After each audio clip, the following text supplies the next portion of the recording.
Hi! In this wonderful piece of content that's meant to keep you just a little bit longer on the platform, I'll talk about how the changes that I made to Minecraft make sense and even balance the game. In the last video, I showed the project in general, so I bet nobody even tried to put some thought into why this might be more interesting than it looks at the first glance. So Minecraft is a balanced game. I of course mean it's specifically designed to guarantee a fun experience for all. Also, it has all those niche mechanics barely anyone uses, mostly because there is a more efficient way of achieving your goal. Like, do you remember ever beekeeping in Minecraft at the rate that would produce food faster and in bigger quantities than a chicken or a cow farm? Or ever utilizing donkeys for mass transport? If you did, then congrats, because I didn't. And I don't say that's bad, but it kind of proves the lack of balance in the game. But I'm getting ahead of myself. The project, that's by the way named Harder Minecraft, what a creative name, it's about making the game more balanced, more realistic, and most of all, harder. Now, I'll talk about each change that me and my friend made in order to achieve those goals. Oh boy, here it comes. Starting, we have Steve's debuffs, more precisely the effects. In the previous video, I said that they are there in order to make the player more human. That's why there is weakness, mining fatigue, and slowness. Those are simple. Steve is just too strong for a human being and runs faster than an athlete. Hunger is there mostly for its impact on the game's difficulty, because now you actually need to strive for food, and with the slower plant growth rate, it's even more fun. But luck is for balance, exactly for the probability that the player catches a fish. Now, instead of 85%, which completely defeats the point of a constant food struggle, it's about 20%. Now, the most important mechanic of our mode. The bare 3 slots of inventory and inability to stack items.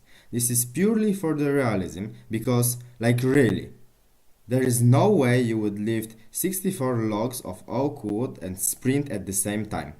But the actual genesis of that exact modification was something like this.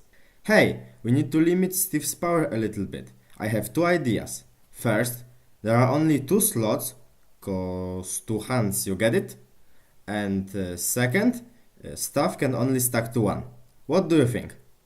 I don't know. How about you, Pig? Both? At first, this seems ridiculous. Instead of making the game 2 times harder by choosing one, we've made it 10 times harder by choosing both. But hear me out.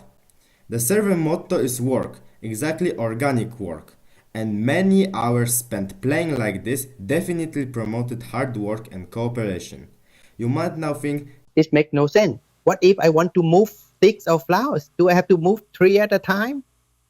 countless friends' request after their first try was add backpacks or bundles or a way to increase your inventory capacity. To this I respond yes and no, cause there are already many ways to do so. You just need to be a bit creative. Myślenie. No bo masz mózg, nie? Donkeys in Minecraft always have 15 inventory slots, llamas 3 to 15, boats 27, same as minecarts. Did you know that people really used donkeys to transport items? No way, right? You can utilize water to make aqueducts, which are even faster. And my favorite, dragging. This means dropping all of your stuff and making a step forward. It's that simple. And realistic, because if something is too heavy, you drag it, right? It's still stupid to drag 4 arrows. In conclusion, that change is realistic, balanced in terms of an animal to human strength ratio, harder, pressures you to put honest work, and make you use your brain. In other words, perfect. Limited player range is also quite interesting. It feels more natural to mine stone in front of your eyes and not 3 meters away. It has many consequences too. For example, in order to mine what's below you, you need to bend. That's logical. But it also enables you to jump and build at the same time, so sky building needs more thought. And of course, combat range is limited as well, so it forces you to come closer to the enemy. Next part of that video will consist of ideas that me and my friend put in because we thought they could add more sense, inspire community building on the chase of progress. First, let's get over with the least fun ones. Some of the mobs have a different size than in vanilla, specifically bees, squids, sheeps, and spiders. Speaking of spiders, they are the only left aggressive mob. Their job is to represent the natural threats lurking in the environment like wild animals and to promote cooperation between players trying to get rid of that common enemy.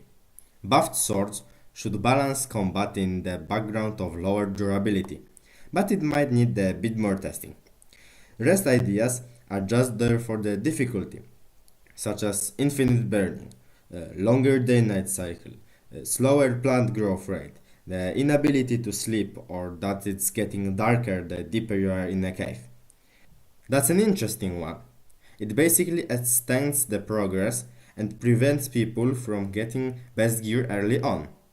Now I'll talk about the custom recipes. There is one for saddle, leash, every type of horse armor, chain armor, and the most important, gunpowder. As we all know, there are no creepers, therefore no gunpowder. Well, wrong. Cause now there's a possibility to make one piece from any coal, redstone, and sulfur. What is sulfur? Great question. It's just retextured lapis. That way, it's pretty common, and you don't have to worry about the lack of. There are many things that definitely need improvements, like the respawn system that does not work on a larger amount of people, or combat that feels like crap now and it's unbalanced. But I promise we are working on that. If you have some questions or suggestions, feel free to write in the comments. As for me, I'll be pressured to review them. Exactly as in the previous material, I invite you to our Discord server using the link in the description. The server improved since I last showed it, and I'm sure you'll get quality help if you need any. Look out for the WorkSite Minecraft server opening. I hope it's as soon as possible. Bye.